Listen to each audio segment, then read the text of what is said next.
തെളിഞ്ഞ മനസ്സുള്ള കൊച്ചു കുഞ്ഞുങ്ങൾക്ക് പറ്റിയ ഒരു മനോഹരമായ കഥ പറയാം. കുട്ടിമുരളിയും വാനര രാജാവും. ഒരു കാലത്ത് മനോഹരമായ ഒരു കാടിനടുത്ത് ചെറുപ്പം കനിഞ്ഞൊരു ഗ്രാമമുണ്ടായിരുന്നു. ആ ഗ്രാമത്തിൽ കുട്ടിമുരളി എന്നൊരു ബാലൻ താമസിച്ചു. അവൻ വളരെ സ്നേഹമുള്ളവനും നീതിയുള്ളവനുമായിരുന്നു.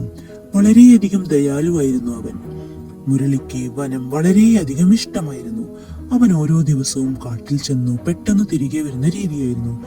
പക്ഷേ ഒരു ദിവസം മുരളി കാട്ടിൽ പോയപ്പോൾ തിരികെ വരാൻ വൈകിപ്പോയി. അവൻ വഴിമുട്ടി. മരങ്ങളെല്ലാം ഒരേപോലെ. വഴിയറിയാതെ അവൻ ഇരുന്നു കരയാൻ തുടങ്ങി. അപ്പോൾ കാട്ടിൽ ഒരു വലിയ ശബ്ദം കേട്ടു. "ആരാണിത് എന്റെ കാട്ടിൽ കരയുന്നത്?" എന്ന് വിളിച്ചുകൊണ്ട് വാനര രാജാവ് വന്നു.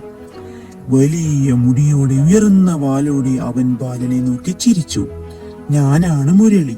വഴിമുട്ടിയപ്പോൾ ഇവിടെ കുടുങ്ങിപ്പോയി," മുരളി പറഞ്ഞു. വാനര രാജാവ് മുരളിയെ സ്നേഹത്തോടെ തന്റെ വാലിലിരുത്തി. മരങ്ങളുടെ മുകളിൽ നിന്ന് അവനെ ചാടിച്ച് ഗ്രാമത്തിലേക്കുള്ള വഴി കാണിച്ചു.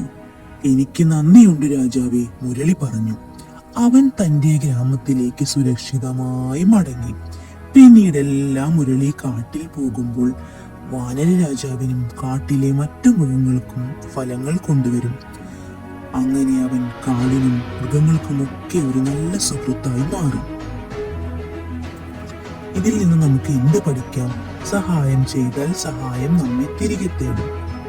വീഡിയോ ഇഷ്ടപ്പെട്ടാൽ ലൈക്ക് ചെയ്യാനും സബ്സ്ക്രൈബ് ചെയ്യാനും കൂടെയുള്ള ബെല്ലൈക്കൺ അമർത്താനും മറക്കല്ലേ സുഹൃത്തുക്കളെ.